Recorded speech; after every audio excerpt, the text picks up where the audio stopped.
ആഴിയും ഊഴിയും 7 സ്വരങ്ങളും ആരിലൊതുങ്ങുന്നു. ആദിയും അന്തവും ആരുടെ കൺകളിൽ ആടിമയങ്ങുന്നു.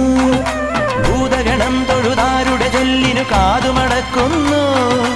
ആശബരീശ്വരനയ്യൻ തിരുവടി നമ്മെ വിളിക്കുന്നു. ഇരുമുടിക്കെട്ടുമായി ഇതിലെ നീ വരൂ, ഇവിടെയാണയ്യന്റെ പൊന്നമ്പലം. ശാസ്താവേ ശരണമുഖം, കല്ലും മുള്ളും കാലദോഷം. അയ്യപ്പ ശരണം ശരണമെങ്കയ്യപ്പ, ശബരീനാഥനേ അഭയം